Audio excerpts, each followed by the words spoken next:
नमस्कार दोस्तों, स्वागत है आपका अपने YouTube चैनल एजुकेशन स्टार गुरु में। दोस्तों, हमारी जो स्थानीय शासन व्यवस्था उसमें ग्रामीण के बारे में पढ़ लिया था।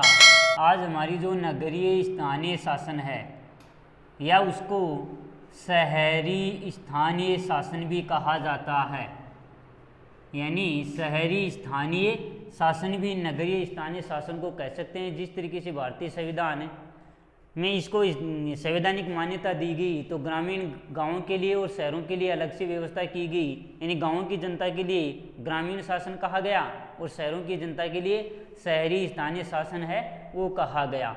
तो शहरी स्थानीय शासन के लिए हमारे संविधान में अगर देखें तो संविधान के अनुच्छेद हैं, किस अनुच्छेद में क्या व्यवस्था है वो की गई। तो अनुच्छेद 243, देखो अनुच्छेद 243 ओ तक आपकी ग्रामीण की व्यवस्था की। ओ के बाद में पी आता है, पी से लेके 243 जेड जी तक स्थानीय शासन में शहरी या नगरीय स्थानीय शासन की व्यवस्था भारतीय संविधान के अनुच्छेद 243 पी से 243 जेड जी तक है वो की गई। इसके लिए संविधान में जो संशोधन किया गया सिंघवी समिति की सिफारिश के आधार पर है। तो कहाँ या किस संविधान में कहाँ जोड़ा गया, इसके लिए भाग 9 आप जो जोड़ा गया था, नया भाग वो आपके ग्रामीण के लिए था। और ये 9 क या फिर इसको 9 ए भी हम कह सकते हैं। तो 9 क भाग या 9 ए वाला है वो भाग जोड़ के नगरीय या शहरी स्थानीय शासन की व्यवस्था है वो की गई। इसके लिए अनुसूची है वो कौन सी जोड़ी गई, 11वीं अनुसूची आपके शहरों इसके लिए स्थानीय शासन में ग्रामीण के लिए थी। तो 11वीं अनुसूची वो इसमें 12वीं अनुसूची इसके लिए जोड़ी गई थी। अनुसूची 12वीं, या अनुच्छेद नहीं है, अनुसूची यानी 12वीं अनुसूची जोड़कर जो नगरीय है शहरी स्थानीय शासन की भारतीय संविधान में व्यवस्था है वो की गई। यानी भाग 9 और अनुसूची 12वीं जोड़ और शहर के लिए शहर की जो शासन व्यवस्था है विकी व्यवस्था है वो कर दी गई। अब देखो, आज तो संविधान की बात होगी। भारत में जो शहरी स्थानीय शासन की सर्वप्रथम भारत में सर्वप्रथम मैंने इस वीडियो जो इसकी शुरुआत की थी स्थानीय शासन की, उसमें बताया था कि भारत में सबसे पहले स्थानीय शासन की शुरुआत की गई मद्रास अंग्रेजों के शासन के समय 1667 में की गई थी सबसे पहले। आज इसका नाम है चेन्नई, जो कहलाता है चेन्नई। तो वहाँ अंग्रेजों के समय की बात करें तो 1667 में सबसे पहले शहरों में, क्योंकि चेन्नई है, मद्रास है, एक शहर है, उसमें भारत में सबसे पहले स्थानीय शासन की शुरुआत की जाती है। ये जो ऊपर वाली बात है ये संविधान में, भारत का संविधान लागू होने के बाद 74वां जो संविधान संशोधन आपके शहरों के लिए व्यवस्था की गई थी इसकी बात कर रहा हूँ। और ये संविधान संशोधन से पहले, भारत की आज़ादी से पहले, जब भारत आज़ाद हुआ था उससे भी बहुत पहले की बात है, तो वो चेन्नई में। फिर अगर राजस्थान की बात करें, हमारे राज्य की, क्योंकि हम हमारे राजस्थान के बारे में जानना जरूरी है। राजस्थान में शहरी स्थानीय शासन की शुरुआत सबसे पहले कहाँ और कब कैसे की गई थी। तो इसके लिए देखो, सिरोही का नाम सुना होगा। सिरोही को सबसे अंत में आपकी सिरोही का जो कुछ क्षेत्र राजस्थान एकीकरण में मिलाया गया था, माउंट आबू जिसको कहा जाता है। तो यहाँ माउंट आबू को इसमें सर्वप्रथम नगर पालिका के रूप में, राजस्थान में नगर पालिका सर्वप्रथम कहाँ स्थापित की गई, माउंट आबू, जो आपका सिरोही राजस्थान का एकमात्र पर्वतीय स्थल है, जो आपका माउंट आबू नक्की झील जहाँ है। तो वहाँ राजस्थान में कब 1800 यानी 1864 में राजस्थान में सर्वप्रथम नगर पालिका 1864 में स्थापित की। और कहाँ की, माउंट आबू, वर्तमान सिरोही जिले में है। इसके बाद में राजस्थान में अंग्रेजों की बात, राज्य की बात करें, अंग्रेजों के जो राजा महाराजाओं का शासन था उस समय की बात करें तो सिरोही में ही आपके इसकी स्थापना कर दी गई सर्वप्रथम माउंट आबू में। हाँ दोस्तों, 1866 में, इसके 2 साल बाद आपके राजस्थान में जो स्थानीय शासन है वो राजस्थान का हृदय कहलाता है अजमेर, यहाँ स्थापना की गई। 2 साल बाद राजस्थान में स्थानीय शासन की अजमेर में। इसके 1 साल बाद 1867 में ब्यावर में ये भी आपके अजमेर में ही है, जो आपके ब्यावर छावनी थी अंग्रेजों के शासन के समय, तो इस समय की गई। इसके बाद में 2 साल बाद में 1869 में राजस्थान की वर्तमान जो राजधानी है जयपुर, जयपुर में स्थानीय शासन की शुरुआत की जाती है। तो दोस्तों इस तरीके से स्थानीय शासन है राजस्थान में, जिसकी शुरुआत है वो की गई है कहां से? सर्वप्रथम भारत की बात में मद्रास 1667, 200 साल बाद में राजस्थान की लगभग शुरुआत मानी जाती है। 1864 माउंट आबू सिरोही सर्वप्रथम नगर पालिका बनाएगी। इसके बाद में 1866 अजमेर में राजस्थान का हृदय कहलाता है। फिर अजमेर के ब्यावर में 1867, 1 साल बाद में। इसके 2 साल बाद में देखो 64, 2 साल बाद 66, 1 साल बाद 67 और 2 साल बाद जयपुर में स्थानीय शासन की शुरुआत है वो कर दी जाती है। तो अब जो राजस्थान के जो शहरी स्थानीय शासन है, शहरी स्थानीय निकाय है, उसके कितने स्तर हैं वो मैं आपको बता देता हूँ। 3 स्तर, जैसे ग्रामीण स्थानीय शासन के 3 स्तरीय व्यवस्था की गई थी, वैसे आपकी नगरीय स्थानीय शासन की भी 3 स्तरीय है। इसके 3 स्तर या त्रिस्तरीय स्थानीय शासन इसको कहा जाता है।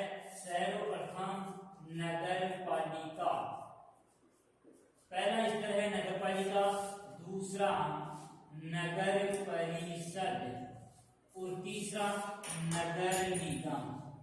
नगर निगम, ये 3 स्थानीय शासन के 3 स्तर है वो माने जाते हैं। नगर पालिका 188 बताई गई है, ये 34 है वर्तमान में, और ये नगर निगम 7 है। ये स्थानीय शासन है राजस्थान की बात करें तो इस समय बताई गई 34 नगर परिषद, नए 2 नगर परिषद गठित कर दिए गए हैं।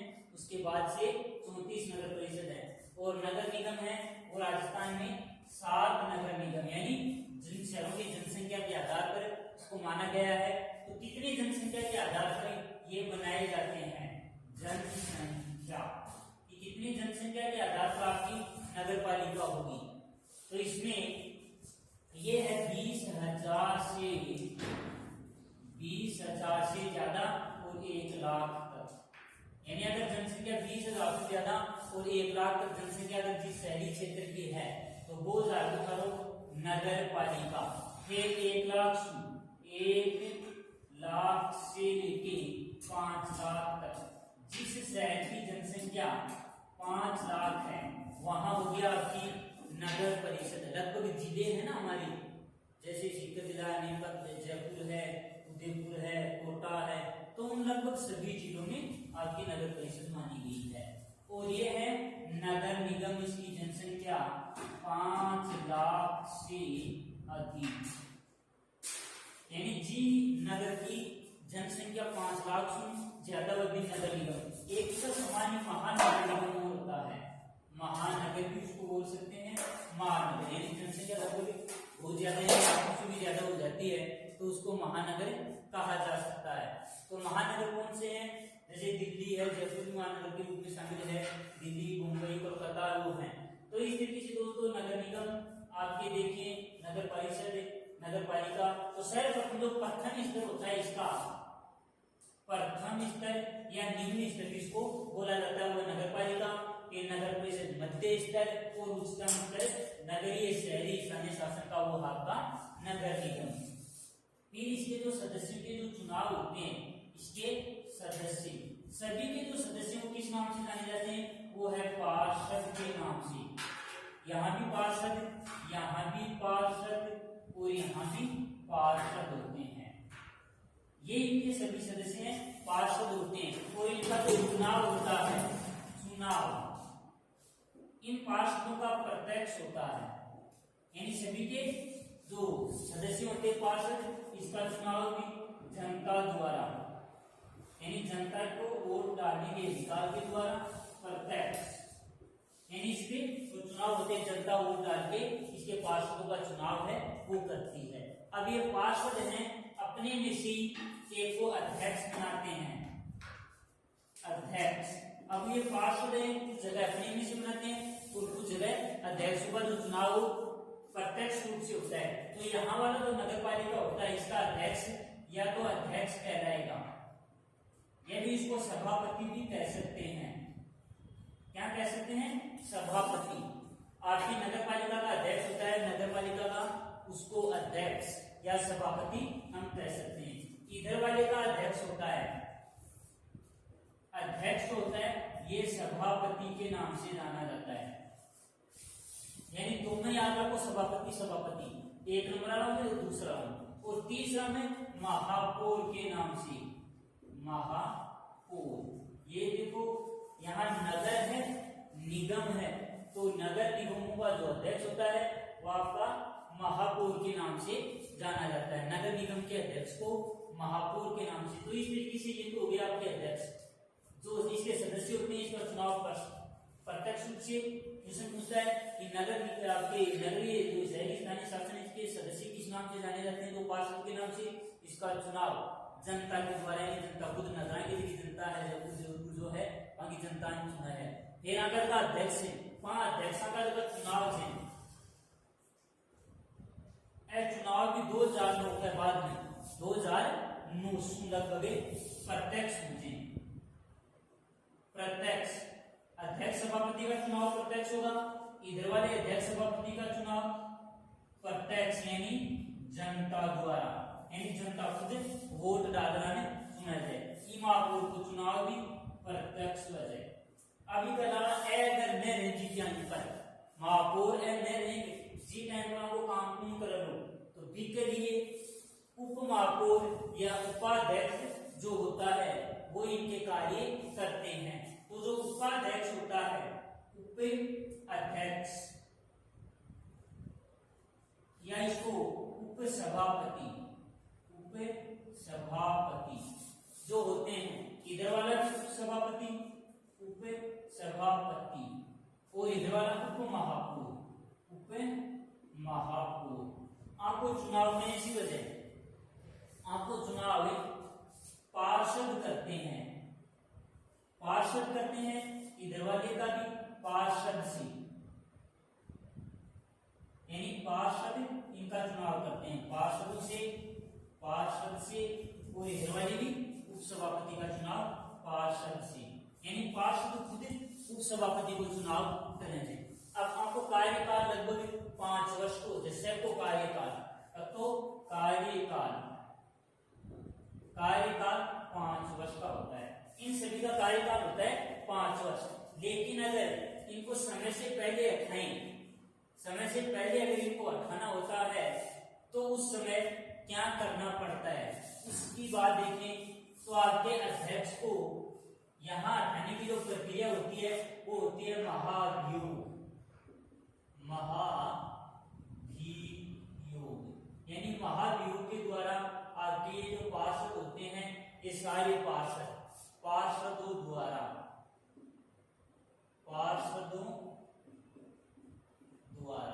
समय से पहले इनको हटा सकते हैं। और पहले 1/3 बहुमत से ये आपकी से नगर पालिका में या फिर नगर परिषद में या नगर निगम में रखा जाएगा। फिर रखेगा बहुमत से रखा जाएगा और 3/4 बहुमत से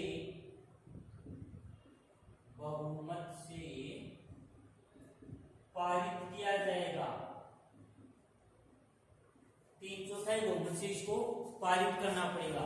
अगर 3/4 बहुमत से दोस्तों इसको पारित कर दिया तो इसके बाद में क्या होगा, पारित करने के बाद में जनमत संग्रह भी बताया गया है यहाँ, जनमत संग्रह से, और जहां जिसको राइट टू रिकॉल कहा गया है, राइट टू रिकॉल इसको कहा जाता है। इसके माध्यम से आपके इन पार्षदों को है वो 2/3 बहुमत 3/4 बहुमत से हटाया जा सकता है। तो इस तरीके से दोस्तों ये स्थानीय शासन व्यवस्था जो भी है या आपकी इस तरीके से कार्य करती है। जो हमारी लगभग जिला होते हैं, उन जिलों में आपके नगर परिषद होते हैं। तो जो ये नगर निगम है वो राजस्थान के 7 नगर निगम है राजस्थान में, जिसमें कौन कौन से हैं वो मैं आपको बता देता हूँ। 7 नगर निगमों के नाम ये तो देख लो दोस्तों। इस तरीके से हमारी आपकी जो नगरीय स्थानीय शासन की पूरा ढांचा है वो तैयार है। प्रथम जो स्तर कहलाता है। नगर पालिका 20,000 से 1,00,000 पार्षद इसके सदस्य चुनाव प्रत्यक्ष होता है इन पार्षदों का ही, और इसका जो अध्यक्ष होता है वो सभापति अध्यक्ष के नाम से, जिसका चुनाव भी जनता द्वारा किया जाता है। अध्यक्ष का चुनाव प्रत्यक्ष होता है। उपाध्यक्ष का चुनाव ये पार्षद अपने में से करते हैं। इसी तरीके से नगर परिषद होती है। इस 34 1,00,000 से 5,00,000 की जनसंख्या जिस शहर की होगी वहाँ पार्षद उसके सदस्य कहलाएंगे, जनता द्वारा चुना जाएगा। इसका अध्यक्ष सभापति कहलाता है, जो जनता द्वारा प्रत्यक्ष रूप से चुना जाता है। उप सभापति ये पार्षद अपने में से चुनते हैं। इसी प्रकार से जो नगर निगम है वो आपके सदस्य पार्षद कहलाते हैं। 5 लाख तक नगर निगम में 5 लाख से अधिक जनसंख्या, जिस भी शहर की 5 लाख से ज्यादा जनसंख्या होती है वो नगर निगम हो सकता है।